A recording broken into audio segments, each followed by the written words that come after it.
lamun Aceh kuarigeus memecahkan diri, Papua geus hayang misahkeun diri. Nu baraheula di urang zaman Bung Karno Masya Allah menyatus desa Bang sampai Merauke.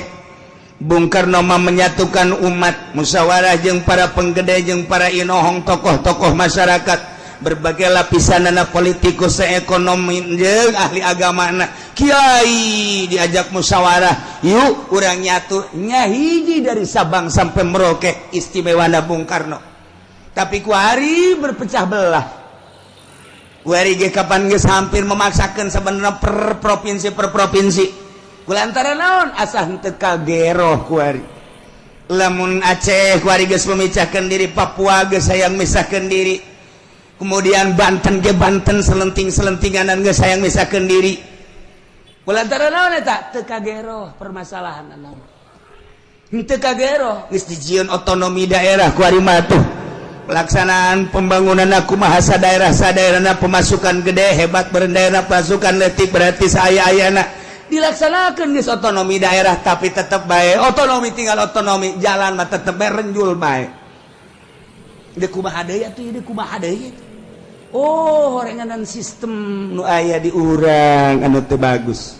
Atawa manusia-manusiana geus moho kana sistem nu aya.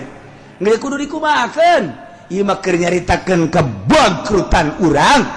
Diceplok ku Allah, komo lamun datang ke lain sekedar mabok, lain sekedar zinah, lain sekedar korupsi, bahkan manehanana kufur teu percaya ka Allah. Ieu diceplok ku Gusti Allah. Asal geus karar itu deulekeun cak Allah, law nasya'u asabnahum bidzunubihim. Siksa ku aing teu menutup kemungkinan cara umat nu baheula.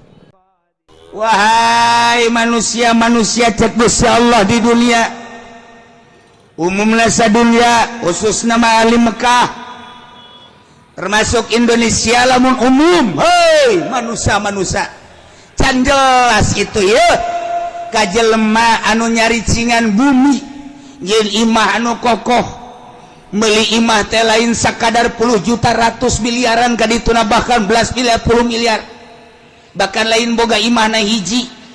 Ya urusan imah mah geus masalah geus ieu kalakuan kuari cara ricing di bumi Allah, kalakuanana meuli, korupsi, zina, judi, bahkan teu percaya ka pangeran bahwa nu nyieun langit bumi teh Allah. Can jelas kitu ka jelema nu eta min ba'di hilak ahliya, sabada dirusak ahli-ahli nu balaheula. Awas, maka teu dijadikeun ibrah, teu dijadikeun barometer. Allau nasya'u asabnahum bihurubihim. Kaon sia lamun aing ngersakeun sarua aing nyiksa sia sakumaha ku dosa-dosa sia. Lamun sia dosana zina sarua jeung umat Kangjeng Nabi Lut ngadungling moal henteu ku aing disiksa saperti Kangjeng Nabi Lut umatna. Lamun sia buang kawarah ka Gusti Allah, ka aing cak Allah, deuleu kaum Samud, deuleu kaum Ad, teu saeutik nu ku aing baheula teh disiksa terus-terus. Ieu ku ari Indonesia sia kades mabok ambalaya di Indonesia, awas ya cak Gusti Allah.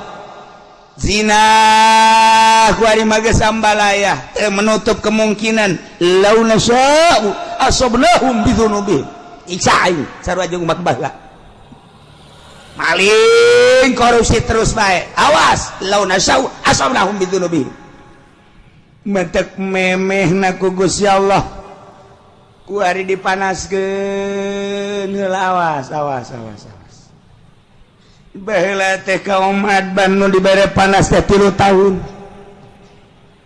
Teu hujan-hujan 3 tahun, bayangkeun 3 tahun teu hujan. Hese ka dieu ka ditu. Tatangkalan geus tandus 3 tahun atuh hujan. Batla luar biasa. Turun Rasul diturunkeun ku Gusti Allah Kangjeng Nabi Hud alaihi salam. Dakwah.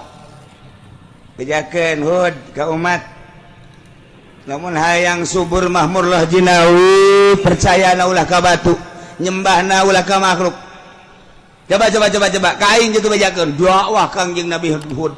Oh, terus-terusan dilelewe ku umatna.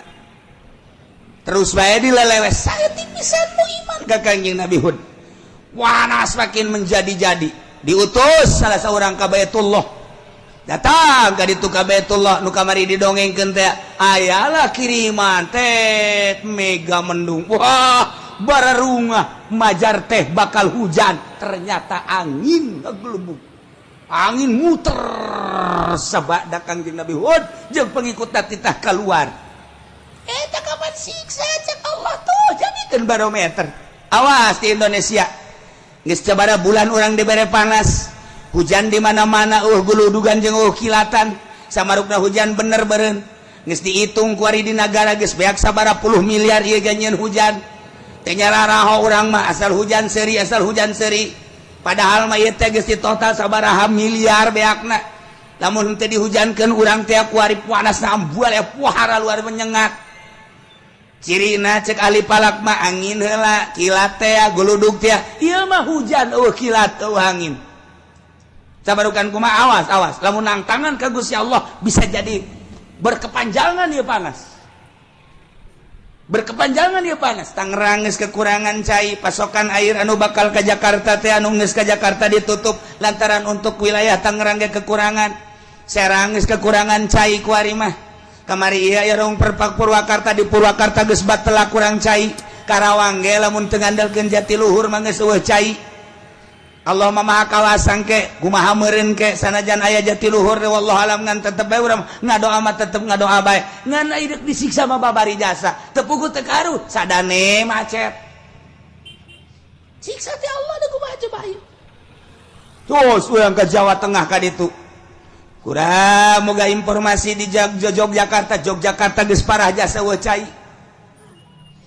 tapi ieu urang masih kene leha-leha kene zina nu mabok-mabok pemerintah korupsi terus bae nang tangan Allah awas berkepanjangan ieu keur ditegor ku Gusti Allah awas mentak lobakeun lah istighfar ka Gusti Allah Subhanahu wa taala awalam yahdi apakah can jelas lilladzina yarithuna al-ardo ka jelema nu nyicingan bumi ieu nu mantak Gusti Allah teh make bahasana yarisunal ardo make yarisu matina warasa yarisu eta makan ngawaris aya ngawaris mah berarti kapan aya nu diwaris lamun bapa ngawariskeun ka anak aya anak eueuh anak mah meureunanan ka incu lamun incu anak eueuh aya meureun dulurna mamang teh uwa teh nah eta ngaranna ngawaris ieu ge ku bangkawara amat sia cicing di alam dunia na nanyieun Allah sia ngawaris ka umat nu baheula zina sia ge kunaon zina deui bae nu baheula mabok sia kuari kunaon mabok nu baheula maling sia kuari kunaon maling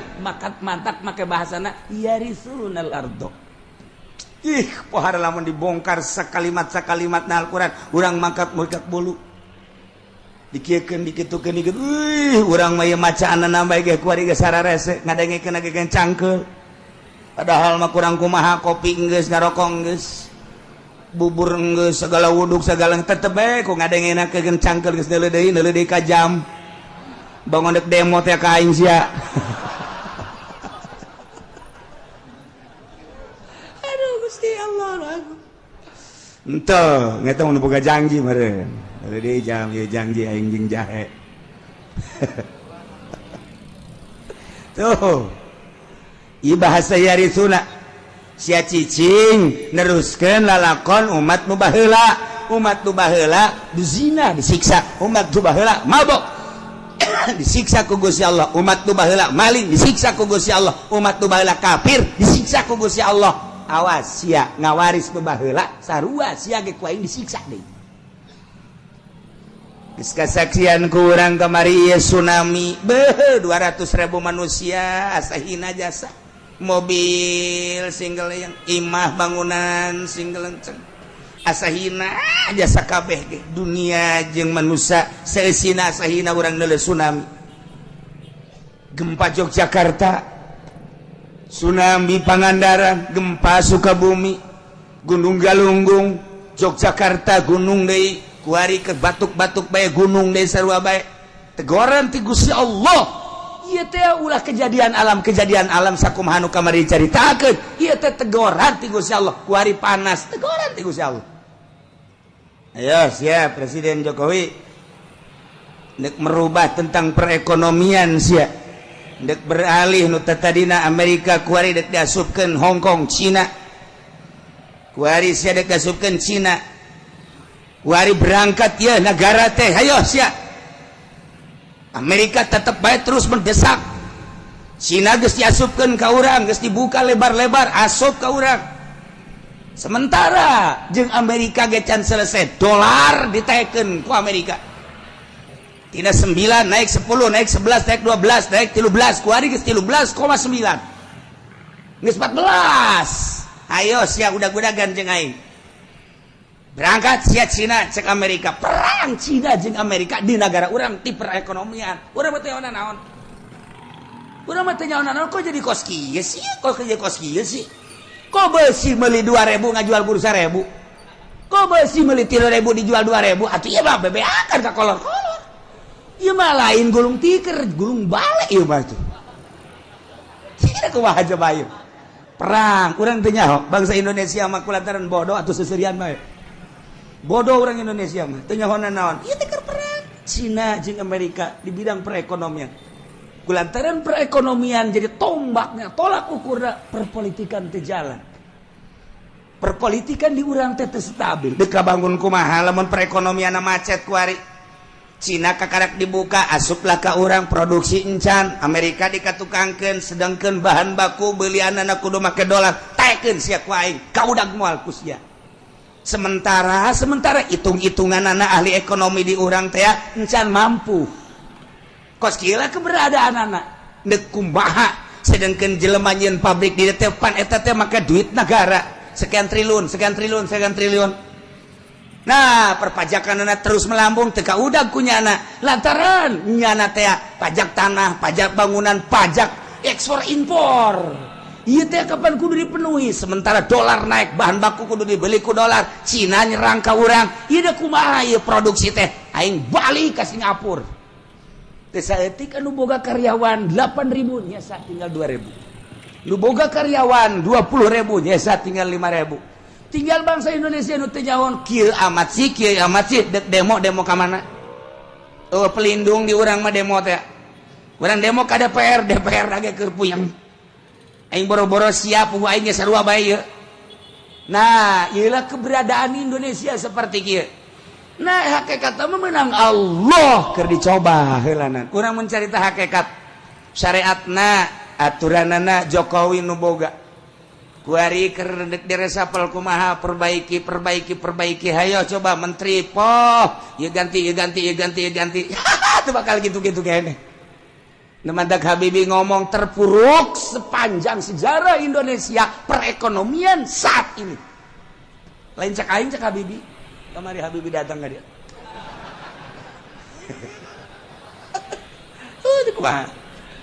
nah ieu keur carita keberadaan negara kemudian panas sakallah ayo sia dek jeung aing udag-udagan sia ayo sia dek ngaluhurkeun pertanian Jawa Timur akan ditingkatkan pertanian Jawa Tengah Jawa Barat geus dipersiapkan di Palembang di Medan di berbagai daerah pokoknya ditingkatkan pertanian sebab naon perekonomian bakal macet kunya geus ka itu ieu perekonomian industri bakal macet sebab moal kaudag melalui dolar ditaekeun ku Amerika hayo hayang nyaho udag-udagan perang Cina jeung Amerika asal Cina naik perang lamun Cina terus memaksa dolar bakal 15 lamun Cina terus bae ku Indonesia dibere diketeruskeun naik 16.000 je dari kumaha eta mah perang nyana ayo cek Amerika je pas gitulah perang beda deui jeung perang di Irak lain deui di Irak mah ai di Irak mah Saddam Hussein teh je deuleu sejarah cek Saddam Hussein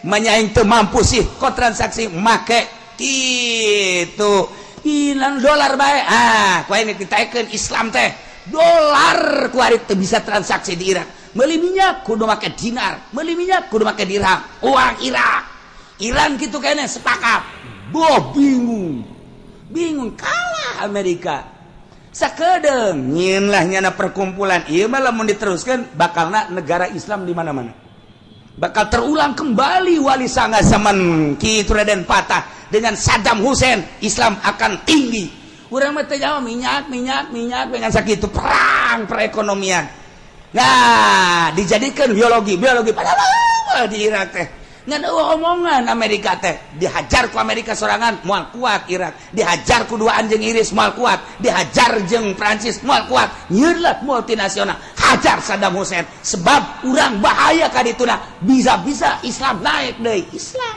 nu mantak merudah sadunya kamari mah tanpa aya nu nitah spontan. Tuh lamun dibuka sejarahna kos gitu. Kuari di Indonesia geus tambah geus cerita Irak tamang geus beres tamang geus. Beres geusan tamang geus. Geus geusan heulana. Kuari urang mah cerita Jokowi. Presiden urang eta kajen kumaha ge. Jer, perang Amerika jeung Cina. Hayo udah-udagan sia. Kau bisa henteu sia.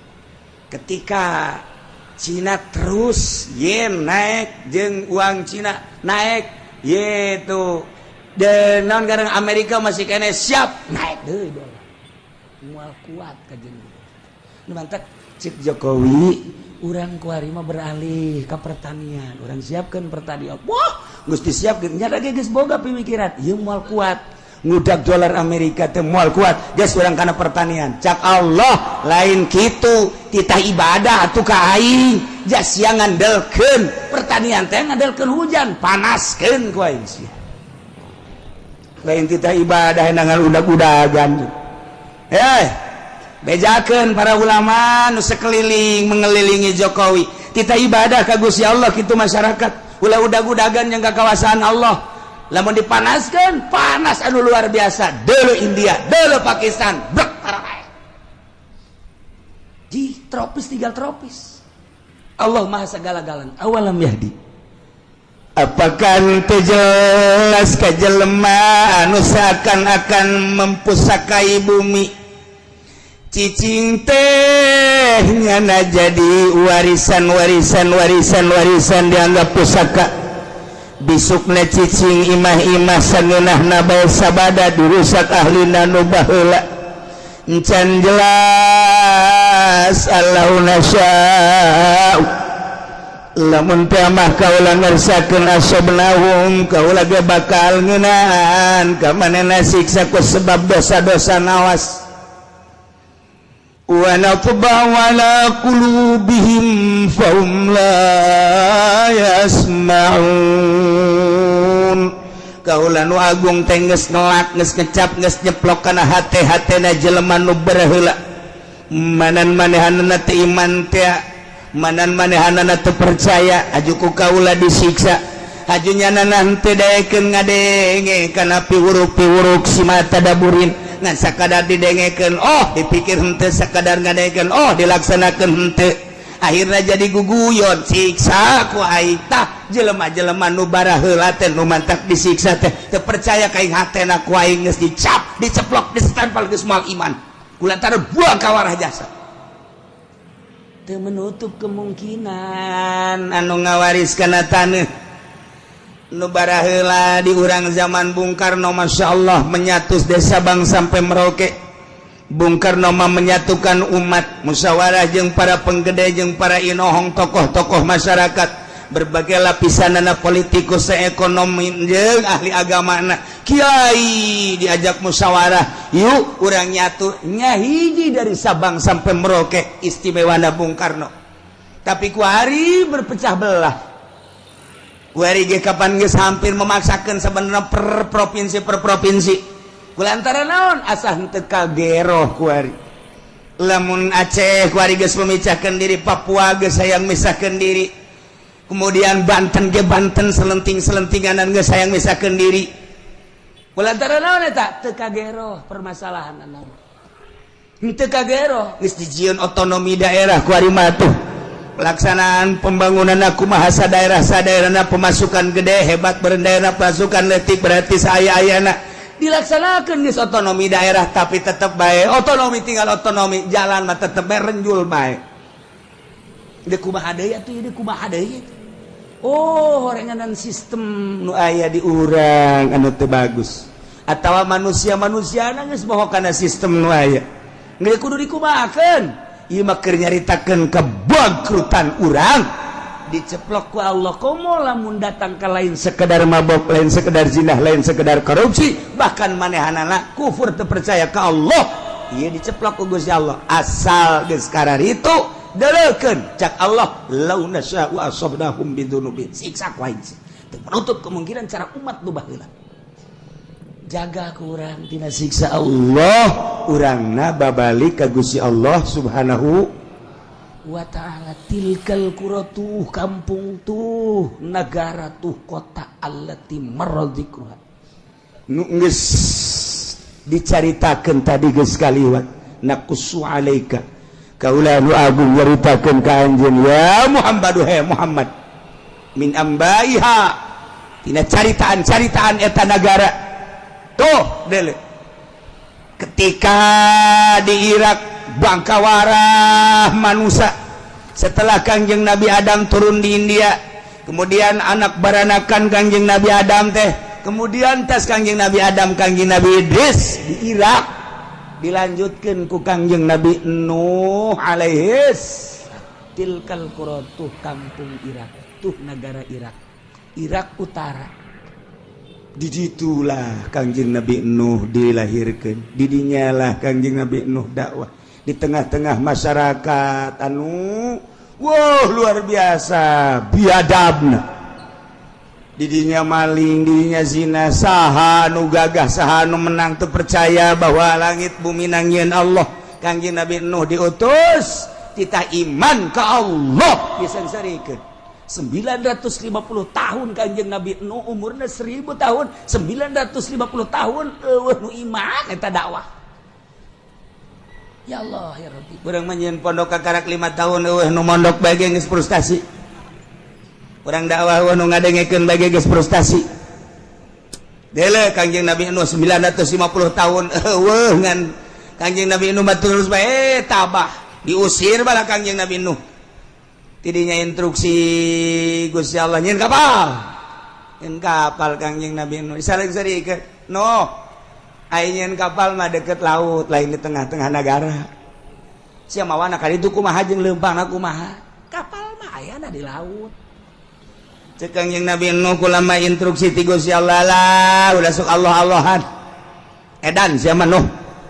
Geus teu dianggap tapi tetep bae Kangjeng Nabi Nuh terus kesimpulan nama Nuh, awas ieu umat geus disiksa. Saha anu iman kuateun Kangjeng Nabi Nuh dakwah, awas siksa ieu mah bakal datang. Nu iman naik ka dieu, naik anak Kangjeng Nabi Nuh 4 Yapis, Ham, nah Kanan. Nu 3 asup ka laut ka parahu, nu 1 Kanan mah teu.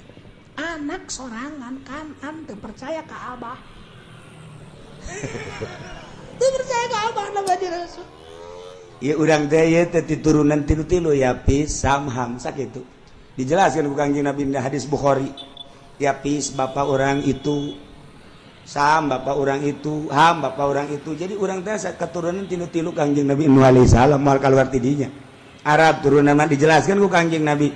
Arab turunan bapana kadituna ka Kangjeng Nabi, anak Kangjeng Nabi eta. Kemudian ngatu gaduh naon gatu ngaranna kitu Iran, Persia. Ya eta keturunanna. Terus kaya Turki, Cina, ieu termasuk urang. Ieu ke urang lamun nyaritakeun hadis Kangjeng Nabi nu eta. Jadi kesaturunan-saturunan ka dieu. Hiji nu teu iman Kanan, teu daek naik.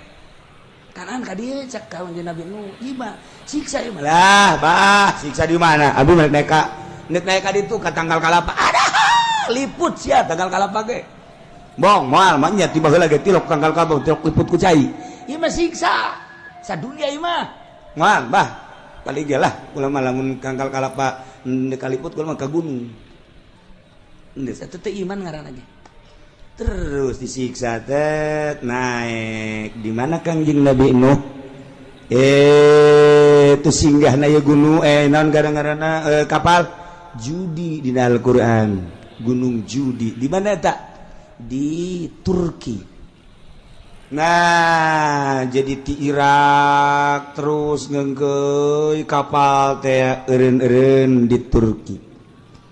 Tah eta lah kuari geus diketemukan di Gunung Ararat di dinya Turki ayah kapal Kangjeng Nabi Nuh sebelah kirina sekitar bangsa 50 meter tidinya ayah masjid masih ayah kene kuari masjid urut Kangjeng Nabi Nuh alaihissalam geus jadi batu masjid Kangjeng Nabi Nuh didinya kapal ayah kene urut kapal Kangjeng Nabi Nuh jadi kapal teh singgah teh lain di laut tapi di luhur gunung Judi kuari ayah kene geus dipoto urut kapal Kangjeng Nabi Nuh teh. Kemudian laut nu pernah gitu diberangkatkan ku kapal Kangjeng Nabi Nuh ku didinya mah ke satelit coba laut mana aya kuari kecanggihan alam kecanggihan alatnya seperti eta jadi kuari mah lebar kapal Kangjeng Nabi Nuh panjang kapal Kangjeng Nabi Nuh diketemukan oleh 4 negara satu negara Amerika bersama-sama dengan Arab nomor katilu Jerman nomor kaopatna Irak 4 negara Mesir 4 negara iyalah anu terus menelusuri tentang kapal Kangjeng Nabi Nuh kuari geus dijadikeun kitu mitos geus dijadikeun kuari aya kapal Kangjeng Nabi Nuh masjidna aya urut Kangjeng Nabi Nuh singgah di luhur gunung masyaallah aya 2 masjid hiji di dinya nomor kaduana di Tajikistan.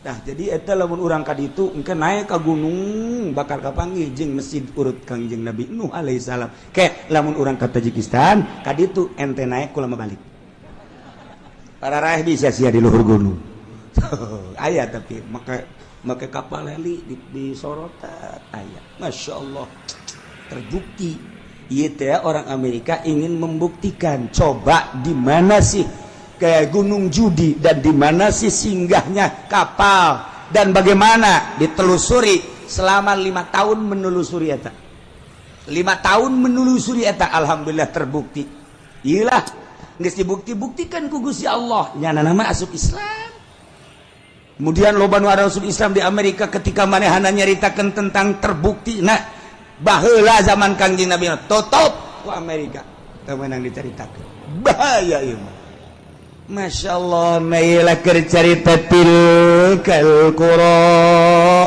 tun negara anu baheula ahlina teriman ka rasulna begitu Allah ngutus Kangjeng Nabi Nuh alaihissalam umatna tetep bae henteu iman siksa ku Gusti Allah tilkal qura negara itu disiksa ku Gusti Allah nomor keduana negara kaum Samud eta adalah kaum Kangjeng Nabi Saleh alaihissalam eta ngaranna Madain Soleh lamun Kangjeng Nabi nyaritakeun dina kitab Bukhari hadisna aya Batnul Wadi ketika Kangjeng Nabi di Zulhulaifah Kangjeng Nabi teh cicing di Batnul Wadi antara Batnul Wadi jeung Yordan didinya aya ngajana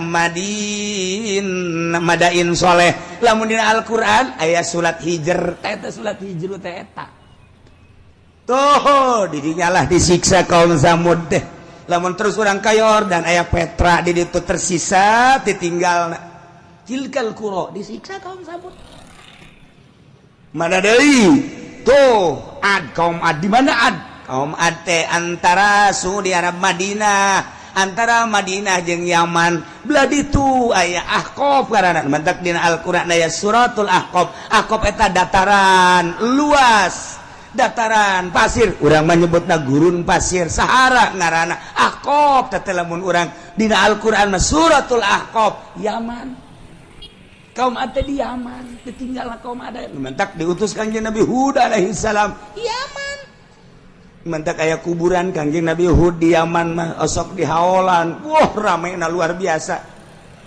ditinggal para nabi di Yaman Kangjeng Nabi Sulaiman aya di Yaman ditinggalna Kangjeng Nabi Sistea kemudian Kangjeng Nabi Hud ge aya berbagai nabi-nabi jeung wali-wali nu mantak paling istimewa sadunia adalah Yaman sunina kuat jasa gempur ku Yahudi moal bisa Yahudi ngagempur eta lamun tanpa make umat Islam dicuci otakna anak buahna teh dicuci otakna supaya menyatakan Islam teh seperti ieu jadikeun ISIS berangkat kuari ku ISIS diacak-acak kuburan-kuburan teh wah kiai-kiai terus dibeakeun ISIS terus baik iyalah supaya jadi Wahabi sebab ku Wahabi Yahudi ngilahin jasa Yahudi mah ku Wahabi mah Yahudi teh ngeunaheun jasa nek nyaplok nanaon ge itu hasil bumi teh ngeunaheun jasa selama make Sunni ortodok lamun di Irak mah Islam ortodok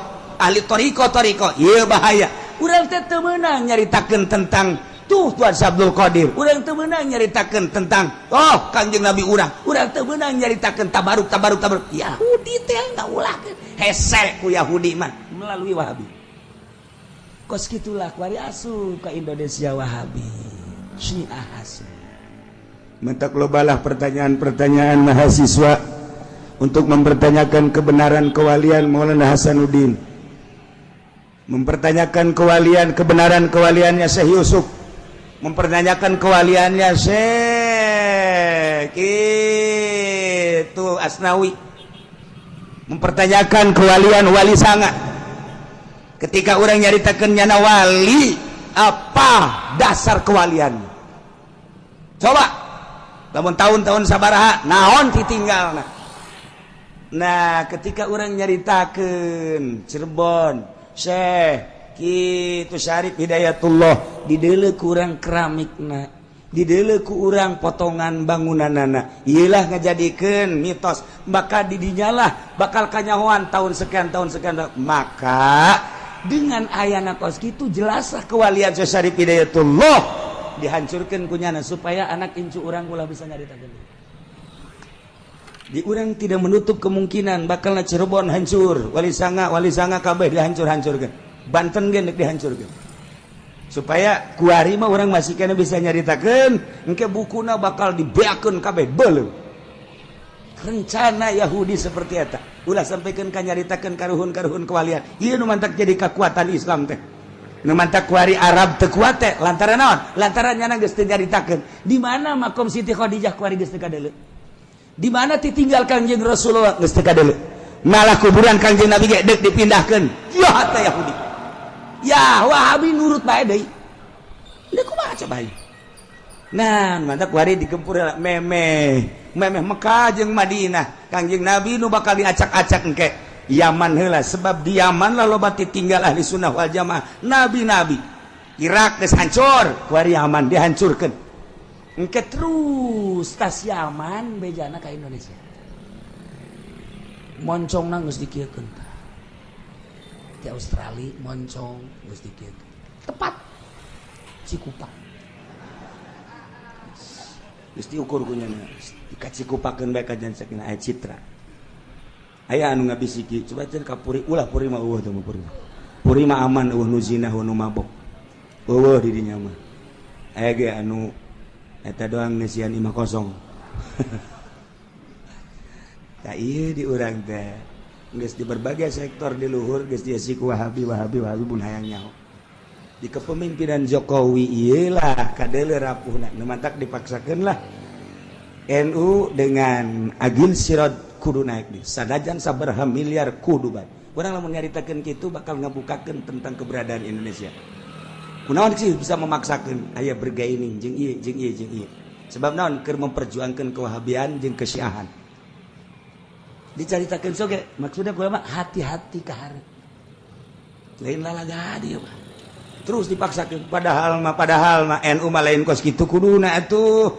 tipe NU mah lain kos kitu kudu tawadu kuari ge tawadu ngan tawaduna kuari mah tawarna duit jadi lain tawadu asli nah ieu kuduna aslina NU mah tawadu DP kok kuari main kos kitu lain sekedar lain nyaritakeun tentang keaiban NU tetapi keberadaan NU seperti etalah dipaksakeun kajen kumaha ge sebab naon aya nu deuk diperjuangkeun di tubuh pemerintahan supaya sunni ieu rusak dihancurkeun lalaunan wow leuwih jeli ahli-ahli Allah amanta kabeh blut pigideg bae ge tapi babi nu sajana nu nyarahun gide kumaha ka hareupna ai kula mangan sakadar lah atuh nyaritakeun keberadaan bos ge bae sakadar supaya nyaho bae abeh urang hati-hati anak urang pasantren-pasantrenkeun si gade abeh engke tetep bae kuat perang masalah geus wih cenah kieu perang masalah dia perang paeh teu perang paeh ye ulah kitu cenah kieu kula can kawin-kawin heula sia deula saya mikiran gitu bae sih mikiran hulu nu leutik bae hulu nu leutik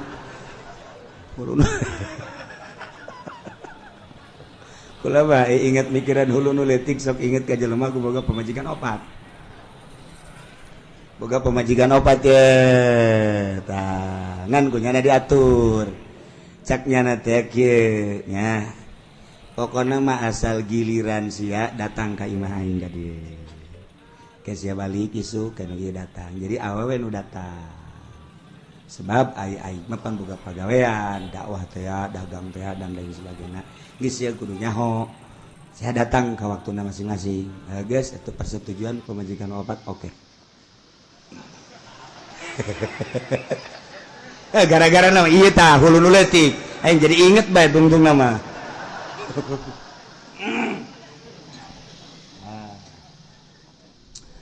geus kitu paringana barang-barang penting teh pada nu datang ieu penting ieu udah di telepon teh datang geus kajeun lah penting ieu teh datang penting kadua giliran nu anu biasana nu kadua ieu teu datang deui bae sial aing geus pargel kitu datang cek nya teh nu katilu ge teu datang deui bae pamajikan nu kaopat bebereun datang teu datang deui bae masya Allah cek nya isi kunaon kieu teh opat ku opatna teu datang hiji-hiji aja salarial dia saja langsung nyana pas nu ngariung di lembur eta nu ngariung kabeneran nyana titah nyambutnya dulur-dulur sadaya geus esi nyambut na manusia ngan nyana nyelipkeun urusan nyana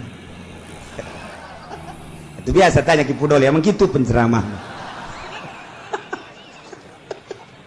nyana nyelapkeun urusan nyana cak nyana teh kula mah urusan sambutan mah geus beres ye nya ngan ieu mah kieu saeutik mah dulur horenganan eta pamajikan ngaladenan salaki ganjaranana sarua jeung ngabunuh Yahudi 70 lamun pamajikan ngaladenan salaki berarti sarua jeung jihad fisabilillah ngabunuh pamajikan 70 beuh eta lamun sakali lamun salila hirup berarti alajur kabeh Yahudi ieu mah keur carita gede jasa ganjaranana eta pamajikan opat ngadengekeun BKB di majaheun nya horeng gede teh ganjaranna geus bae balik ka imah tah pamajikan datang Assalamualaikum Waalaikumsalam ye dia datang ya naon kula mah kabita ngadenge tadi kakak nyarita cek jana cenah ieu 70 cek jana ganjaranana atuh ayo rasa sarere beres lah kula mah lantaran ieu mah tuh geus beres kula balik ya geus sabodo teh balik mah balik teu kebal datang deui nu hiji deui Waalaikumsalam naon ya kade tadi kula ngadenge cenah 70 sarua jeung mehan Yahudi heuh bener atuh kula mah ieu mah hitung-hitung jihad bae hayo geus beres nu kadua balik nu katilu datang we Waalaikumsalam aya naon ieu penting-penting ada kula ngadenge tadi kabita ajaknya na sarua jeung ngabunuh 70 Yahudi kula ge hayang hayo atuh ayo berangkat deui beres eta nu kaopat dipaksakeun ku nya aju ngomong jaknya na beuh horeng lain Yahudi nu pae aing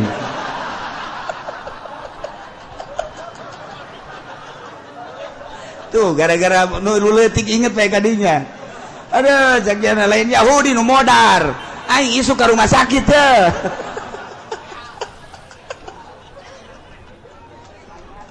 Masya Allah karena geus teu kudu obat-obat hiji bae urang nu teratur ngan lamun hiji kurang ya dua lah masalah lah gitu.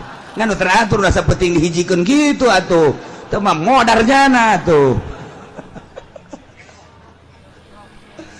Masya Allah tilkal qura itu negara-negara nu tadi dicaritakeun teh aku kaula dicaritakeun ka anjeun Muhammad tina caritaan-caritaan ahlina itu tadi Kangjeng Nabi Nuh kemudian itu Kangjeng Nabi Soleh kemudian Kangjeng Nabi Hud umat tadi siksa al-Aqab nah etalah Kangjeng Nabi Lut Yordan terus kebelah itu orang endek gitu kemana ke arah gitu Palestina didinya antara Yordan jeung Palestina didinya teh naik kadinya tah ayat tanah anu dibalikan ku Gusti Allah handap jadi luhur-luhur jadi handap tandus hidung kuari ge teu bisa didatangan panas nu dipager ku negara Yordan eta Kangjeng Nabi umat Kangjeng Nabi Lut umatna siksa nu mantep Kangjeng Nabi Lut diselamatkeun ku Gusti Allah ti Yordan teh tinggal lompat ka Palestina salamat Kangjeng Nabi Lut ngan pamajikanana korban tuh lamun urang nyaritakeun tentang hidayah Kangjeng Nabi Nuh anakna teu iman Kangjeng Nabi Lut pamajikan teu iman Kangjeng Nabi urang mamangna teu iman Kangjeng Nabi Ibrahim bapana sorangan teu iman ya Allah ya Rabb mahal hidayah tilkal qura negara-negara nu tadi dicaritakeun Muhammad ku kaula dicaritakeun ka anjeun tina caritaan-caritaan tentang ahlina anu bangkawarah teu nurut ka Rasul siksa teu menutup kemungkinan umat setelah eta ge mun teu nurut ka aturan-aturan Rasulullah disiksa Indonesia geus sabaraha kali disiksa nu tatadina Jawa nu tatadina Banten jeung Sumatera ngahiji kuari jadi pisah lantaran Gunung Merapi jadilah Selat Sunda di dinya eta teh siksa terus datang ka dieu ka maut tsunami teh anu mun kurang eta teh siksa Masya Allah kan geus sabaraha ieu urang jutaan manusia nu tersiksa kok teh dijadikeun barometer teu dijadikan ibrah sih ku urang teh jadikeun apakah can jelas kitu umat nu baheula disiksa tanjakeun ku ari nu batak Tasikmalaya Galunggung disiksa tanjakeun kunaon eta kredit ditanyakan kredit teh ahli-ahli kreditnya tuh orang dinya orang kitu ranca paku terus orang kanya kredit nu mantak eta kamari ieu kitu Padang eta Padang teh dibelebeskeun ku Gusti Allah datang ka kuari wallahu alam kumaha gunung nimpah nagara eta datang ka kuari sabaraha ribu manusia kunaon eta tanyakeun Padang emang kumaha gitu Padang ya Allah ya Rabbi eta nu mantak Aceh disunamikeun di Aceh kunaon ganja anu luar biasa dikirim ke unggal negara lewat Merak lewat Singapura dan lain ganja datang ke kuari nu ngaran ganja di non gitu ngaranna di dinya di Aceh jadi sorangan Masya Allah nu mantak kuari urang lamun dahar di Padang sing hade ngeunah keberesna tunduh eta teh make ganja make ganja eta lina lawar jadi persediaan biasa jadi makanan biasa orang di Padang di Aceh di ditu mah urang mun namu ka Aceh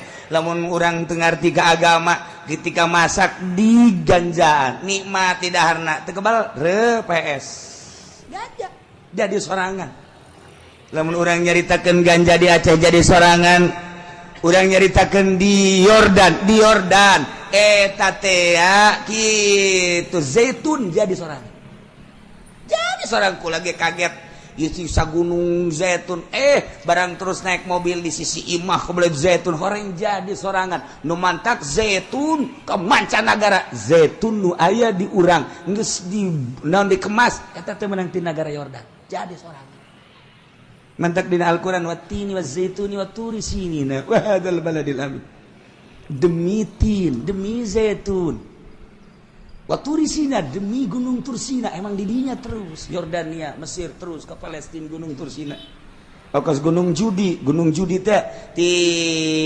Turki terus ke terus tilu negara eta teh Gunung Judi kabeh tilu negara Gunung Judi kos Palestina ke Tursina eta urang di Yordan Mesir terus ke Palestina terus eta ngaranna Gunung Tursina kabeh Judi sarua bae itunya Tajikistan eta ya Gunung Judi di dinya Turki Gunung Judi tilu negara Afghanistan terus ka ditu eta Gunung Judi kabeh Masya Allah urang mah mun nyaritakeun gunung santri salah hiji urang Gunung Karang eta loba Gunung Karang tapi nu kanyahoana mah nu gedena bae kos kitulah di urang mah di luar negeri bang tuh gunung tilu negara urang kula nanyakeun mana ieu Gunung Tursina sugan kula macel cara gunung santri horenganak ada kulu cekna Tursina Masya Allah kula nanya tak kagaidna ieu mana Gunung Tursina enak Gunung Tursina cekna ada kulu Tursina kabeh Tursina teh di dieu datang Yordania Mesir terus ka ditu Palestina haja kullu Tursina oh sekolah teh ieu mah aing lain etan aing ditanyakeun ge urut Kanjeng Nabi Musa mana ha gerib cek nya sakedeung deui pas sakedeung deui hees geus deukeut angan lantaran penting dibejakeun tah ieu ceritakeun ku nya ieu lah gunung urut Kanjeng Nabi Musa itu mun urang turun bisa kan teu cek nya teh jahat di dieu loba garong ulah atuh lah peuting kebenaran lewat kadinya peuting ngan leuleuh doang ieu dibejakeun ku nya ieu lah gunung Tursina urut Kanjeng Nabi Musa ngan lamun peuting henteu ngajamin keamananana sebab daerah dieu jahat-jahat keneh paingan aya polisi setiap mobil aya polisi dikawal ku polisi Masya Allah horenganan kejahatan anak luar biasa tilkal qura tuh negara-negara ieu keur carita negara-negara anu ku Gusti Allah dicaritakeun ka Kanjeng Nabi urang anu diturunan rasul-rasul urang mah jauh teuing urang nyaritakeun negara urang bae tuh Aceh jadikeun ku maneh contoh tuh Tasikmalaya jadikeun contoh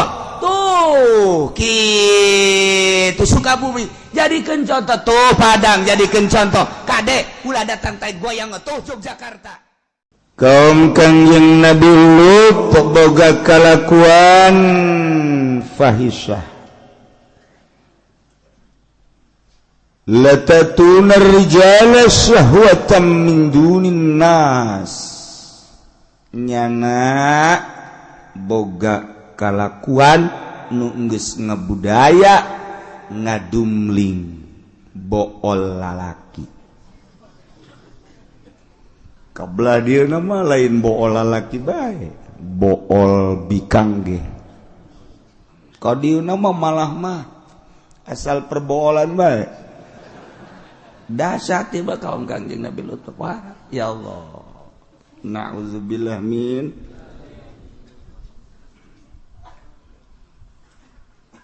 dibere awewe teh embung kaum lalaki teh hayang lalaki deui awewe dibere lalaki embung hayang awewe deui jadi ku Gusti Allah teh dibere seperti kos kitu ka hayangna lalaki resep ka lalaki homoseksual awewe resep ka awewe lesbian ieu mah geus bae awewe jeung awewe deui ngadu gaplok ya Allah ya Rabbus lalaki jeung lalaki urang mah panu normal kieu urang sadibere kasepna lalaki ge atuh teu hayang kudu merosotkeun calana mah jejadis najis urang mah lantaran atuh mah normal bere kasep jasa geus lalaki aju nyana nonggeng jebelu urang atuh nyana naonan sia nonggeng di hareupeun aing embung kumaha cenah kieu lamun nonggengna awewe ya awewe mah sia masuk ka aing bae sia rasakeun atuh teh lalaki ka lalaki homo awewe ya awewe lesbi masyaallah karim nu mentak Kangjeng pernah nyarios inggis urang ma akhafu ala ummati amala qaumil lut wa inna akhwafa ma akhafu ala ummati amalu qaumil lut dipake karempan jeung pake kasieuna kaum kaula umat kaula besi engke nuturkeun laku lampah karakter budaya kaum Kangjeng Nabi Lut lesbi atawa homo kuari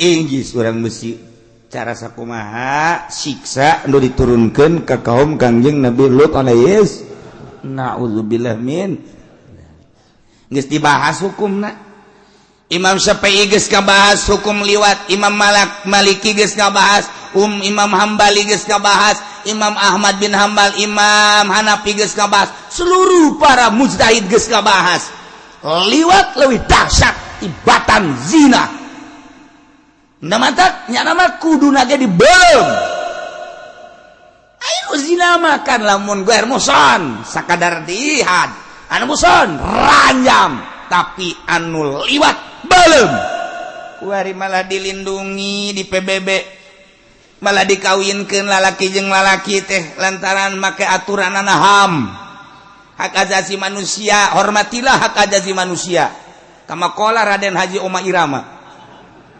Nah iya di Indonesia engke bakal kumaha engke lamun urang milih DPR nu sambarangan bisa terjadi nuturkeun Perancis, nuturkeun Jerman, nuturkeun Inggris sarua hayang boga gitu hak asasina yang dikeluarkan dilegalkan. Lamun di Indonesia sampai dilegalkan dek dikamanakeun beungeut kiai nu aya di DPR tah sih. Ya Allah ya Rabb, Masya Allah. Tapi ningali lobana nu homosek tuntutanana ka DPR misalnya geus aya, nu lesbi tuntutanana geus aya, sementaranya anak teu pernah ngaji main sogok terima baik, bisa terjadi. Naudzubillah min dzalik. Lamun geus terjadi bisa disiksa ku Gusti Allah. Ieu teh nu mabok sarua jeung ngundang siksa, nu zina ngundang siksa, nu judi eta teh ngundang siksa ka Gusti Allah. Sarua jeung abdi mah Gusti teu nurut ka Gusti, abdi mah dek korupsi bae. Lah, pokona mah eta mah neuk disiksa ge kabehan ieu kajeun. Sarua jeung geus kitu. Ngan teu ngomong. Seakan-akan lamun ngomong teh kos kitu. Masya Allah. Nah, ieu kaum Kangjeng Nabi Lut teh seperti kos kitu. Kangjeng Nabi Lut terus-terusan dakwah. Dulur cek Kangjeng Nabi Lut atuh kira-kira. Ja awewe loba bikang loba weuy. Cek Kangjeng Nabi Lut. Widih, iki akeh ki. Geus berbagai bahasa Kangjeng Nabi Lut geus heseueun. Geus heseueun iki wedon akeh. Wih, si Romo yang kenal pote bae ge. Wih. Blon. Geus dakwahnya Nabi Lut terus-terusan dakwah. Kumaha eta? Eta mah jawabanana wa ma kana jawab qaumi illa an qalu akhrijuhum min qaryatikum innahum unasun yatatahharun. Kaum Kangjeng Nabi Lut ngararomong eta si Lut terus-terusan dakwah asal beunta dakwah. Nah halangan kana kanikmatan jeung kangeunahan urang kumaha urang bae tuh hirup bae kudu diatur-atur ku nyana. Cenah make aturan pangeran anu gaib leuh cek nyana teh riweuh make aturan kos kitu mah geus bae daripada urang nurut ka nyana maningan ge usir Lut jeung pengikut-pengikutna ti nagara urang. Akhrijum usir. Tengenaheun urang sekagok aya nyana. Masyaallah karim. Ilum Lut jeung pengikutna unasu yatatahharun sok suci jangan mah kajian kuku mage. Coba pengikut Lut coba bere nu kasep nongeng. Aya tah nu ngahaja-haja nongeng. Di tuna naon aing mah teh aya. Ye sok sia. Itu lain sok mah haram teh kos kitu mah. Isinin sorangan dipake deui calanana dinaekeun deui. Ya Allah ya Rabbi, mulai ndek aya pengusiran terhadap Kangjeng Nabi Lut jeung pengikut-pengikutna. Ieu di mana ieu? Ingat, ieu di Urdun, Yordan. Tepatna Sodom.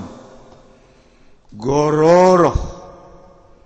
Ta eta tah nu kamari simkuring ka ditu babarengan ka laut mati. Laut mati teh ya disebut Bahrul Maut. Urang mah laut mati eta teh danau Lut terkenalna. Nu kuari Sodom teh ya terkenal di luar negeri mah ngaranna Sidim. Mun dina kitab tafsir ngaranna Sadum atau Sadum. Urang mun ngadenge urayan Sodom. Lamun urang maca tafsir Sadum atau Sadum. Lamun urang kuari ti para arkeolog ngadenge eta teh nagarana daerah Sidim. Tuh. Urang lamun ti Yordan terus ke arah Israel ka ditu, belok kanan kadinya ni dia aya laut mati. Kula jeung rombongan datang kadinya alhamdulillah.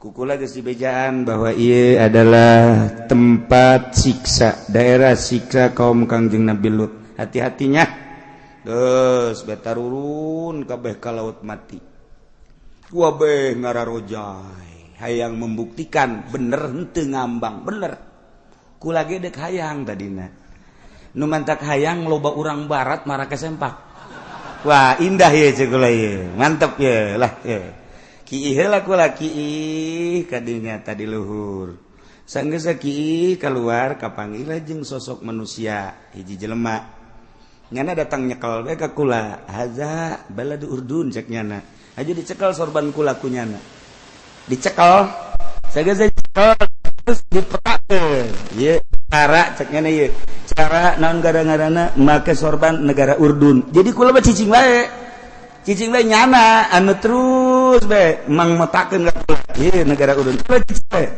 terus ku nyana dipakekeun teh ieu terus henteu teu neulekan kula mah nyana bae anu makekeun terus urdun jadi di ijazahan cek nyana geus beres tah aja stuka cek nyana terus beres ieu lah ieu sorban pakaian negara urdun di ijazahan kula di pas WC keluar sakeudeuk cek nyana ulah kaditu ulah turun ka laut ieu urut siksa Kangjeng Nabi Lut umat Kangjeng Nabi Lut ngan ngomongna bahasa Arab kula pajar ngobrol naon bae ku Haji Pendi jangan nama pan teu ngarti bahasa teu ngarti nya nama tuh jadi kula pajar ngobrol naon bae jeung nya padahal mah eta teh nganasehatan mun cara urang mah Pak Kiai jangan ke laut sana jangan mandi ini bekas siksa Kangjeng Nabi umat Kangjeng Nabi Lut cukuplah di sini saja atau ke sana geus dibere ijazahna kieu ye geus kula terus ka belah ditu barang ngalieu eueuh teh jelema eta mantak cek kula coba nu kolot-kolot mah ulah ka ditu ulah ka laut coba nu ngarorage ulah lamun bisa mah ngun geus teu katahan brok Haji Pendi ge geus buka calana geus naonan sia mah kolot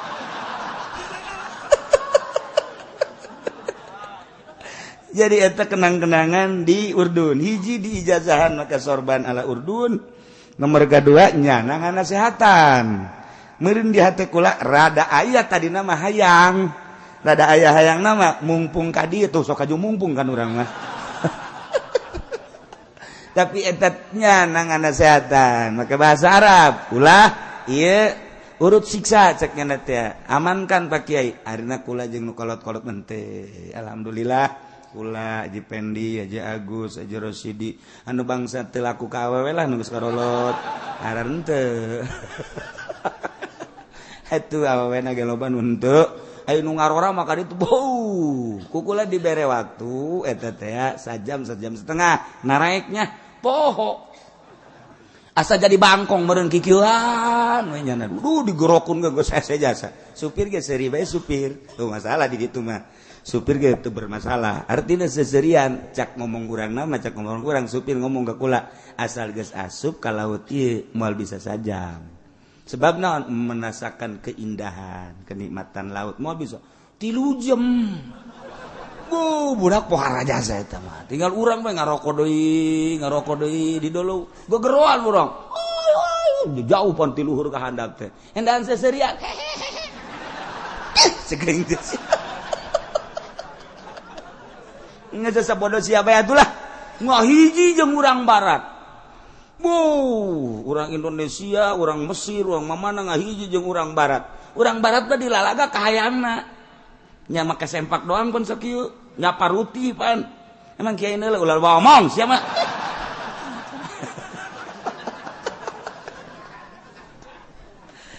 Tapi kula muji syukur ka Gusti Allah eta teh kaluar ti WC kemudian kaluar setik ayalah jelema eta setengah baya kemudian nyana ngaijazahan make sorban ala Urdun nganasehatan ka kaula ulah kaditu urut siksa geus kula can kaburu nganasehatan harita di mobil mah di handap ngan sabar kadar nyaritakeun bahwa ieu urut siksa teu ngaulahkeun nah akhirnya tuh kadari itu jeung diulahkeun ge asal moal bisa eta moal bisa sebab indah jasa. Nah, iyalah Israel, Palestina, iya Yordan, iya tadi dia tengah, iya ngaranna Danau Lut atau Laut Mati. Urang lamun ngojai di dinya ngambang ngambang we di paroto kuari ge foto nu di makam-makam eueuh nu aya eta tak kabeh ge nu tembongkeun teh nu keur ngojay we ka dieu nu di makam coba nu di makam Tuan Syekh Abdul Qadir mana meureunnya coba nu di makam nu makam wali teh nu di Yordan mana meureunnya coba di Kangjeng Nabi Syuaib aya nu di laut mati ieu gede kur kieu ieu kenang-kenangan juri jemaah tuh geus kitulah di luar negeri. Nah, inilah negara Yordan, Urdun eta teh nu jadi siksa Kangjeng Nabi umat Kangjeng Nabi Lut eta di dinya indah luar biasa. Masya Allah. Eta teh disebut Sodom Gomorrah. Eta kan Gomorrah ieu Sodom. Sadom belah dia Gomorrah. 5 negara atau 4 daerah anu iman ka Kangjeng Nabi Lut loba nu iman loba ngan nu teu iman nu bakal disiksa jumlahna 400.000 manusia lain saeutik urang tsunami bae kamari 200.000 iyalah anu di dinya nu buang kawarah jasa sebanyak 400.000 manusia. Kangjeng Nabi Lut terus-terusan dakwah ternyata di tengah-tengah keluarga Kangjeng Nabi Lut teh horeng pamajikan anak mah teu iman ka Kangjeng Nabi Lut. Masya Allah urang lamun inget kadinya Gusti Allah teh maha kawasa amat sehingga ngajadikeun anak Kangjeng Nabi Ibrahim teu iman ka bapa. Ieu pamajikan anak pamajikan pan ngabogaan anak 2 awewe gerilis luar biasa hiji Siti Raisah nomor kedua Siti Yagusah eta anak hasil ti pamajikan anak nu pamajikan Kangjeng Nabi Lut ngaranna Siti Wahilah ieu anak iman ka Kangjeng Nabi Lut Siti Raisah jeung Siti Yagusah iman ka Kangjeng Nabi Lut ka bapa tapi pamajikan Siti Wahilah Masya Allah sehingga nyanalah nu jadi toser ketika ayat tamu kasep ka Kangjeng Nabi Lut pamajikanna keluar ngabejaan dulur tuh di imah kula ayat tamu kasep teu kira-kira eta pamajikan Masya Allah tuluy pamajikan Kangjeng Nabi Lut osok nyelundup keluar ti imah jadi mucikari berarti nyana neangan lalaki-lalaki kasep dibikin ka mangsana dibayar na'udzubillah min zalik wa min zalik di mata Kangjeng Nabi Lut biasa baik tapi di luar sepengetahuan Kangjeng Nabi Lut Siti Wahilah istri daripada Kangjeng Nabi Lut jadi mucikari Allah karim di bejaan Kangjeng Nabi Lut teh ku Gusti Allah bawa anak mah iman ka anjeun Lut tapi pamajikan mah nuku anjeun pernah dikekepan ngahasilkeun 2 anak teu iman ka anjeun Lut. Kangjeng Nabi Lut ngahanang Gusti pamajikan teu iman jageuninganan di payuneun mah kos kitulah jelema munafik cik Gusti Allah di hareupeun mah sumuhun dauh muhun-muhun nya-nya tetapi kalakuan di luar eta mun maneh nyaho nyana adalah seorang mucikari Allah Gusti panghampurakeun pamajikan Nabi urusan meta panghampurakeun urusan kemanusiaan ku aing kadenge tapi aya rahasia di balik ieu ulah sekali-kali Lut ngomong geus kitu nyanggakeun Gusti atuh ka Gusti tapi pan ieu pamajikan abdi pamajikan anjeun cuman berkarakter seperti eta dasar ruhna bagus tetapi syahwatna anu luar biasa disatukan maneh nyana adalah penjahat bahkan nunitah ngusir ke anjeun di antarana pamajikan anjeun Masya Allah urang kan lamun ingat kadinya pohara jasa geus atuh ari kos kieu mah Gusti abdi mah deuk kumaha bae dakwah terus Lut dakwah terus 10 tahun 20 tahun 30 tahun dakwah terus kulantaran Kangjeng Nabi Lut dadek diusir beneran geus terkondisi bakal diusir jeung anu nuturkeun ka Lut Kangjeng Nabi Lut ngadua ka Gusti Allah. Ya Sedum negara. Ayul yaum laka. Allah bahasa sakitu. Doa Kangjeng Nabi Lut.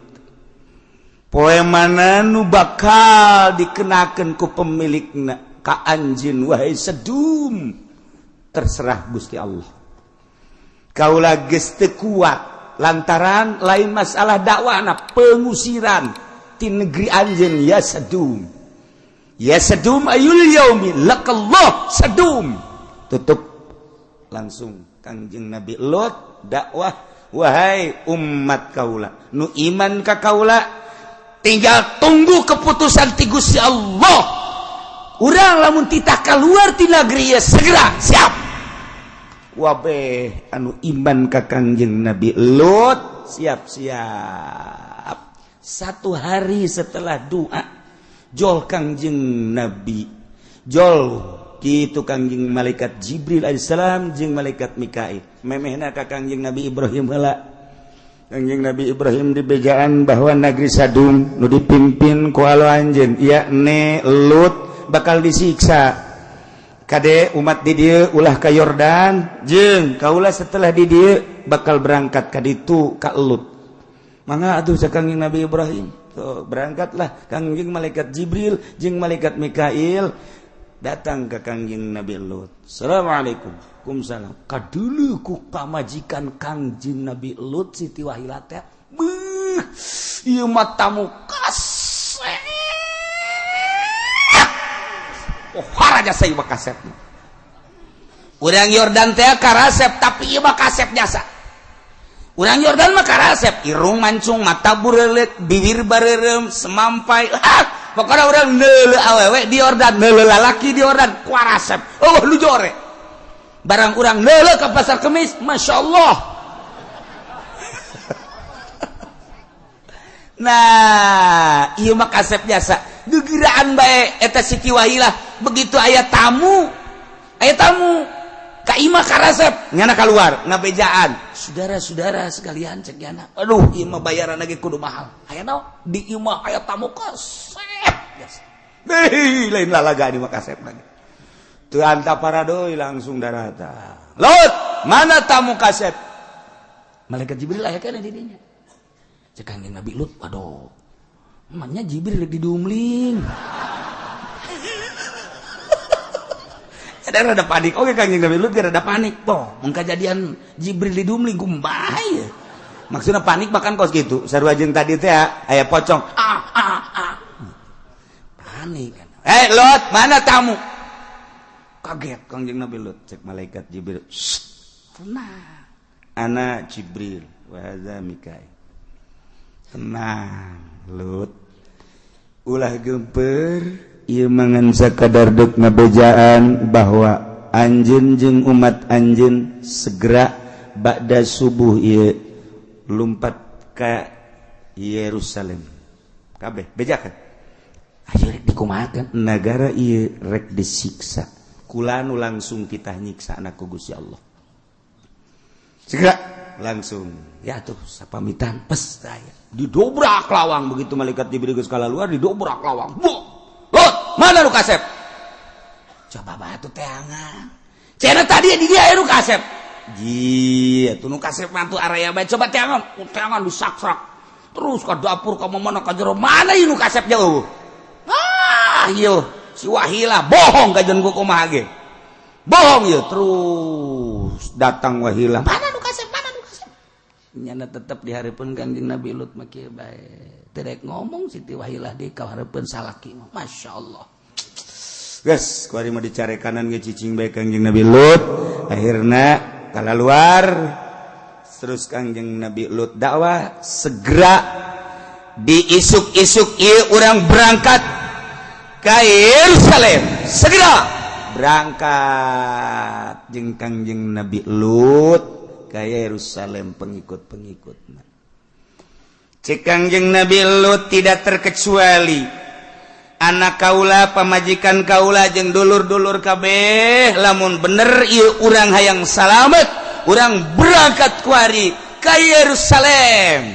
Nah catatan ketika berangkat ulah aya anu nyilek ketika cek Gusti Allah teu meunang aya nu nyilek kena siksa moal kebal ieu siksa wah beh berangkat Kangjeng Nabi Lut dihareup kemudian anak kemudian pamajikan Siti Wahilah ge milu ju kabeh umat-umat marilu ngan Siti Wahilah dikersakeun ku Gusti Allah nyilek Masya Allah nyana aya nyilek kitu tah begitu nyilek batu langsung aya senian batuna golepak bae geus di dieu encan kaluar ti negeri Yordan masih keneh di negeri Yordan eta teh geus nyilek Siti Wahilah mah langsung kena becap padahal nu saja encan geus teu meunangeun berarti kaluar ti Yordan langsung golepak lantaran teu meunang nyilek Kangjeng Nabi Lut teu nyilek anakna teu nyilek kabeh umat teu nyilek nu bakal salamet mah neuleuh eta mah sabodo teh ngagolepak sugan kumaha henteu sebab nyalametkeun diri kabeh ieu mah dengan penuh keyakinan bakal disiksa ku Gusti Allah berangkat ieu Yordan Sodom ieu Gerog gitu gumaroh kemudian lewat ka dieu ka Kaler nah mulai perbatasan Yordan Israel ieu Yerusalem pas asup ka Yerusalem wadenge ku Kangjeng Nabi Lut kadeng encan nyilek-nyilek kabeh teu meunang nyilek encan datang ka Yerusalem asli teu meunang nyilek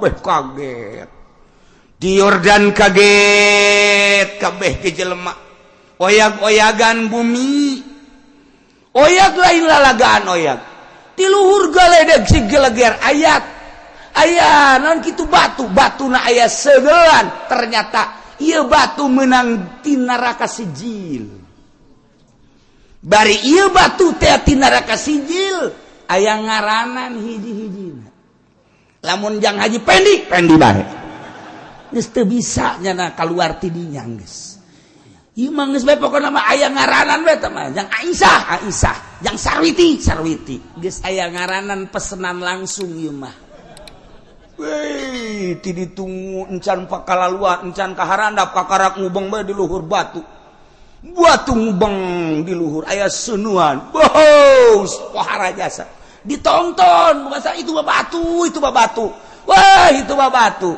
bitu meletus gunung Merapi meletus tuh ngaluarkeun gas ieu gempa oyag-oyagan Masya Allah dicokelah ku Kangjeng malaikat Jibril alaihissalam make tungtung jangjang sabada gunung Merapi meletus ngaluarkeun gas begitu pula batu-batu sing jelegur ieu masih keneh goyang-goyang eta batu nu meunang ti neraka sijil aya ngaranan hiji-hiji langsung ditibakeun ka jelemana masing-masing ceus dicokel ieu taneuh ku tungtung jangjang malaikat Jibril alaihissalam diangkat ka luhur datang ke malaikat nu aya di langit ngadenge kana suara kotok kongkorong geus datang ka luhur ku malaikat Jibril dibalikeun brus ka handap nu di luhur jadi dihandap nu di dahandap jadi di luhur manusia nu aya di dinya langsung arasup ka neraka kos kitulah siksa nu ditibakeun ka kaum Kangjeng Nabi Lut alaihi salam fa anjayna wa ahlahu illa imra'atah kanat minal ghabirin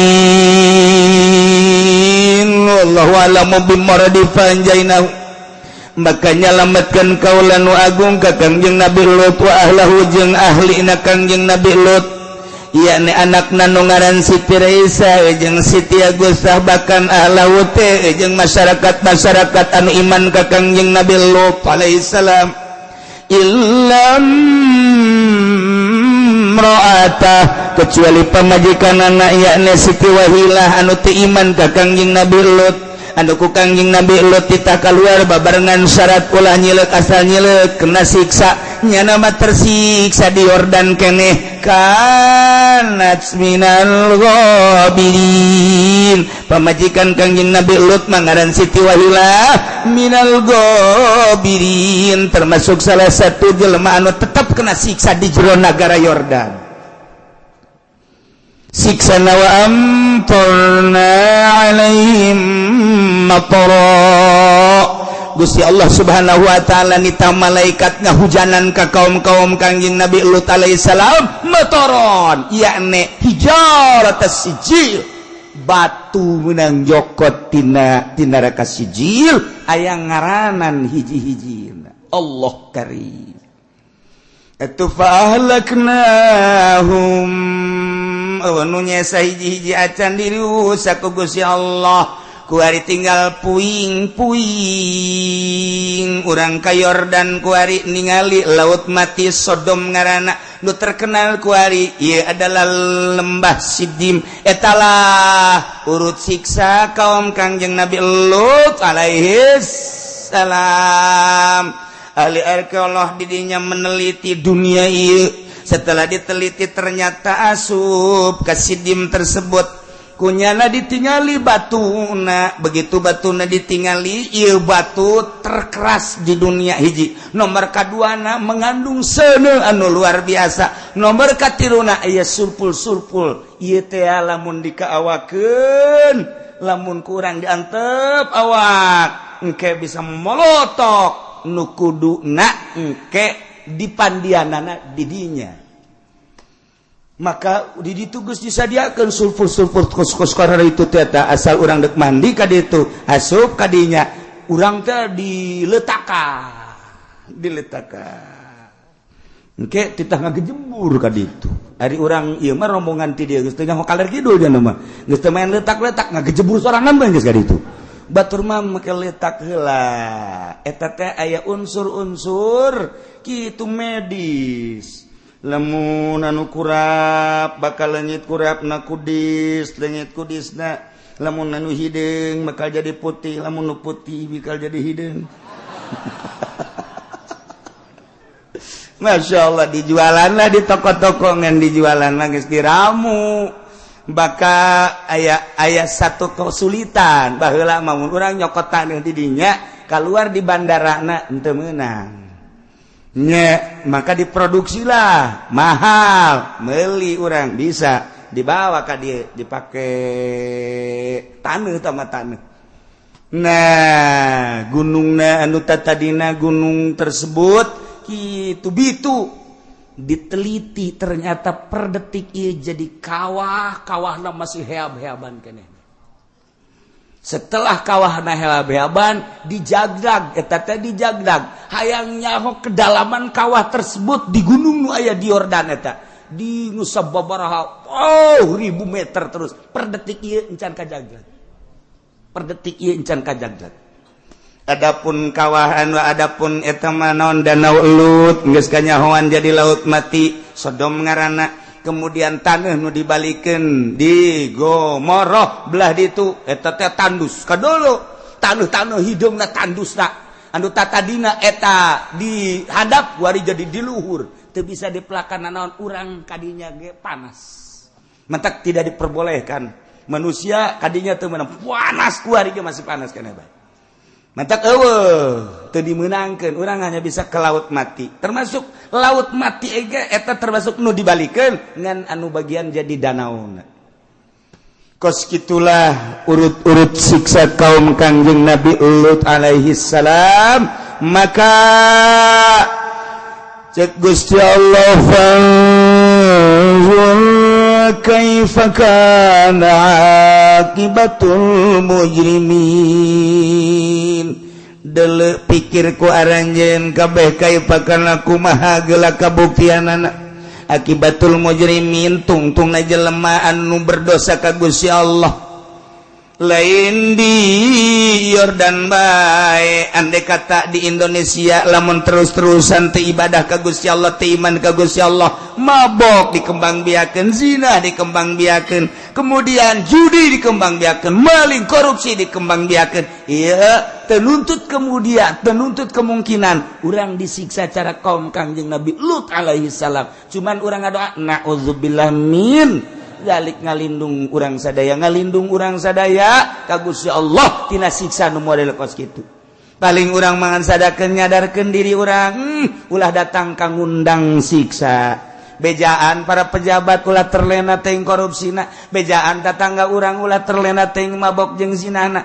bejaan kawah urang ulah terlena teuing kana judi jeung malingna sebab ieu adalah undangan ngundang siksa lamun geus kos kararitu sing hade nu mantake urang untung mun boga imah deket masjid sangat untung sebab kadang-kadang siksa di lingkungan masjid mah disalametkeun bae asal masjidna ulah masjid di Golkar tetep masjid di Golkar mah bocor atuh cenah kitu penting sing hade yen kantor makeun bae make duit ti pemerintah yen berbagai kegiatan mah baik bae masjid mah amankeun jang panyalindungan masyaallah urang lamun ningali kejadian-kejadian tiba heula datang ka kuali anu negara dirusak eta mah tempat ibadah aya bae hiji nu diamankeun Aceh eta masjid sakitu poharana kena tsunami aman jeung di berbagai negara-negara anu disiksa ku Gusti Allah tempat ibadahna diamankeun ku Gusti Allah Itali hampir sarua jeung kaum Kangjeng Nabi Lut ketika disiksa ku Gusti Allah digempakeun aya satu bangunan masjid leutik aman ilah kemodelan anak supaya orang ningali fanzur kaifa kana akibatul mujrimin tuh anu saudara rosak mah acak-acakan datang ka kuari umat Kangjeng Nabi Lut teh disiksa terus baik dilangsung ka neraka sijil masyaallah karim mentek kurang makruh ka urut-urut siksa kos kitu teh endek ningali bae jang sakadar nganyatakeun ayat tetapi haju menikmati mangojai dirinya makruh hukumna ketika urang datang ke pertempatan urut siksa neuleuh bae cuman urang ulah haju didinya menikmati mah sebab eta urut siksa sanunya hongket timbul siksa deui kos kitulah umat Kangjeng Nabi Lut alaihis anak Kangjeng Nabi Lut salamet dua Siti Raisah jeung Siti Agusah istri Kangjeng Nabi Lut Siti Wahilah cilaka lantaran teu iman kemudian Kangjeng Nabi Lut di Yerusalem setelah selesai Allah sapoe eta nyiksa geus beres sapoe eta Kangjeng Nabi Lut ngadatangan Kangjeng Nabi Ibrahim kebenaran Kangjeng Nabi Ibrahim di Yerusalem didinya di Palestina ngobrol Kangjeng Nabi Lut jeung Kangjeng Nabi Ibrahim di Palestina setelah ngobrol 10 hari kemudian instruksi ti Gusti Allah Kangjeng Nabi Lut supaya kembali deui ka Yordania maka Kangjeng Nabi Lut pamitan Kangjeng Nabi Ibrahim di Palestina pamitan Kangjeng Nabi Lut ka Yordan deui beserta putrina 2 jeung masyarakatna. Begitu datang ka Yordan maksudna naon? Ulah batur bae nu titah neuleuh. Anjeun, dulur anjeun, tetangga anjeun, kerabat anjeun nu geus disiksa. Panjur, beuleuh ku anjeun. Sarua jeung hai Lut jeung umat-umat anjeun Lut deuleuh heula memeh batur neuleuh kaifa kana akibatul mujrimin tuh deuleuh akibat-akibatna jelema-jelema anu dosa anu teu nurut ka Gusti Allah begitu neuleuh kaget kabeh lantaran hiji ieu kuari geus jadi danau Sodom nu tadina kota eta laut mati teh kota Sodom belah itu gemaroh di dolo nu tadina kota dibalikeun taneuh nu handap jadi di luhur jadi di handap belah itu gunung ditingali eta mah gas jadi eta mah siksa kaum Kangjeng Nabi Lut mah dahsyat biasa ibadah satanana naon ti luhur seuneu ti handap gas seuneu dibalikeun seuneu kabeh masyaallah mantak Imam Syafi'i ngahukuman jelema anu zina guer muson zina muson rajam aya nu ngadumling beuleum sebab naon umat Kangjeng Nabi Lut gek baheula dibeulem ku Gusti Allah ti luhur batu ti neraka sijil dihandap gasono dibalikeun ka seuneu deui masyaallah mudah-mudahan urang kabehan bisa mawas diri sehingga orang bisa tobat ka Gusti Allah tina berbagai kesalahan-kesalahan urang khususna urang kabehan umumna umat manusia nu aya di Indonesia mudah-mudahan diberi tararobat ku Gusti Allah Subhanahu wa taala pejabatna diberi tobat pedagangna diberi tobat pengusahana diberi tobat buruhna diberi bisa tobat petanina kiaina seluruhna bisa tobat sehingga orang aman tina siksa Allah Subhanahu wa taala jeung bisa ningkatkeun ibadah urang ka Gusti Allah sehingga orang di akhirat disalametkeun menuju surga Allah Subhanahu wa taala. Selesai nyaritakeun tentang Kangjeng Nabi Lut beserta kaumna, dilanjut bakal nyaritakeun tentang Kangjeng Nabi Syuaib alaihi salam masih di Yordania. Wallahu a'lam bishawab.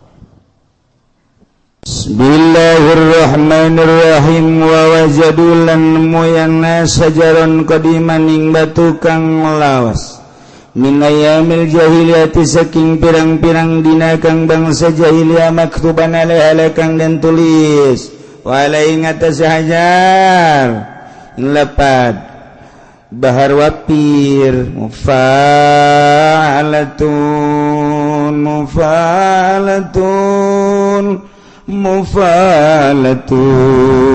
faulun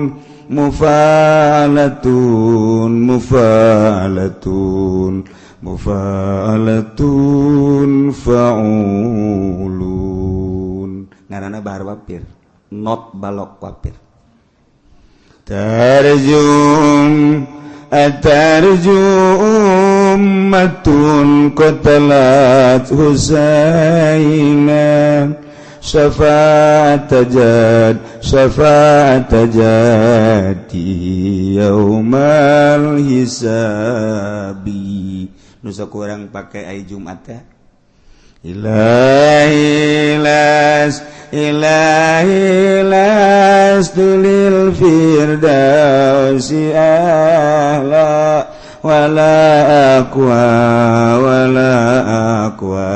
ala naril jahimi jika jadi lembur kula mah lain kitu kos kumaha atuh kumaha sia bae teh mah ilahilas tulil firdausi ahla wala aqwa ala naril jahimi rabli tau eta mah saru anjing naik kebo uncak-uncakan kotek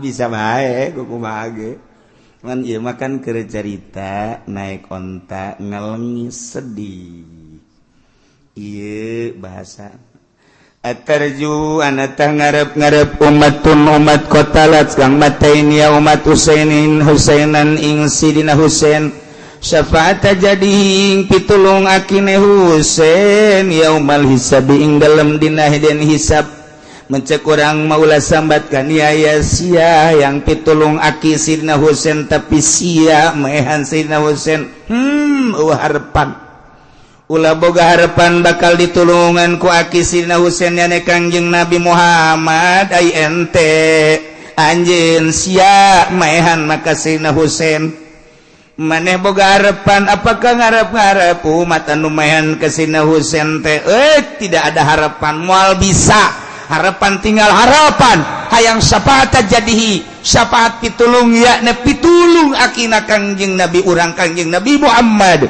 sallallahu alaihi wasallam yaumal hisab moal bisa jelema nu maehan Sidna Husain moal menang pitulung kitu bae lah moal beuna atuh incuna dipaehan naonana tuh deui mantak urang kudu bager ge katurunan Kangjeng Nabi bager sebab naon atuh ieu bager katurunan Kangjeng Nabi berarti bager ka Kangjeng Nabi saha abaib para habaib, para syarifah, tah mun aya syarifah rangda bageran. Cuma karangda bae. Cuman itu lain haju bager buta lain tetep bae ja Kangjeng Nabi ge nyaritakeun lamun bae Fatimah anak kaula ieu maling niscaya aku kaula bakal dipotong. Berarti kan tegas Kangjeng Nabi. Lain berarti urang teh cinta buta assalamat tetep bae urang deudeuhan nyaan. Ieu teh uncu Kangjeng karunya amat janaraka mah henteu anti ka incu Kangjeng. Besi ka neraka tetep bae besi aya Habib mabok toel mah toel bae besi aya Habib salah maling toel mah toel bae besi aya Habib zina toel mah toel bae sebab bagian urang dakwah tetep bae adapun nurut jeung teu nurut eta mah urusannya kacinta urang teu kahalangan ku dakwah tetep bae ai salah mah tu salah bae ja urang teh make aturan Kangjeng Nabi kemudian aturan Kangjeng Nabi na dirumpak ku incuna atuh urang deuk kumaha maknya urang nu dititanuturkeun Kangjeng Nabi aya aturanana ieu Quran ieu hadis haju incuna salah urang cicing bae teu bisa kitu tetep bae toel bae tuh nya mentek ieu baharna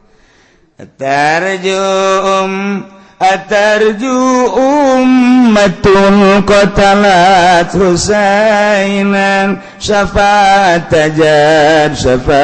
tajad di yaumal hisabi. Bu mun pamajikan urang kebenaran masantren haji bisa ngabahar atuh ngeunaheun urang dek sare dinyanyian ku pamajikan urang masyaallah. Aju di ayun-ayun urang kunyana. Aduh mantep jasa urang di ayun-ayun kunyana bari nyana nyanyi urang geus sadalep-lep aju tambangna digunting guprak ragag. Teu beres tambah pamajikan. Ya Allah waruya wallahu a'lam bissawab. Allahumma salli wa sallim ala sayyidina Muhammadin fil awwalin wal akhirin wa barik wa sallim wa radiyallahu ta'ala an sadatina sahbi sayyidina rasulillahi ajma'in. Alhamdulillahi rabbil alamin hamdan yuwafi ni'amahu wa yukafi mazidah ya rabbana lakal hamdu kama yanbaghi li jalali wajhikal karim wa azimi sultanik. Allahumma salli salatan tunajjina biha min jami'il ahwali wal afat wa taqdi lana biha jami'al hajat wa tutahhiruna biha min jami'is sayyiat tarfa'una biha 'indaka 'ala darajat wa tuballighuna biha aqsal ghayat min jami'il khairati fil hayati wa ba'dal mamat. Allahumma ij'al wa awsil wa balligh thawaba ma qara'nahu minal qur'anil 'azim wa ma dzakarnahu wa ma sabahnahu wa ma shallaina 'ala sayyidina Muhammadin sallallahu alaihi wasallam ila arwahi jami' ahlil kubur minal muslimin wal muslimat wal mu'minin wal mu'minat khususan ila arwahi jami' masyayikhina wa ila arwahi abaina wa ummahatina jaddina wa jaddatina khususan ila ruhi abi wa ila ruhi ummi. Allahumma ighfir lahum warhamhum wa'afihim wa'fu anhum. Allahumma ij'al kuburahum rawdatan min riyadil jinan wa la taj'al kuburahum hubratan min hubarin niran. Allahumma ij'al ni'matana da'imah wa daulatana qa'imah wa auladana wa talamidana ulama wa la tusallit alaina zalima wa la tusallit alaina man la yakhafuka wa la yarhamuna.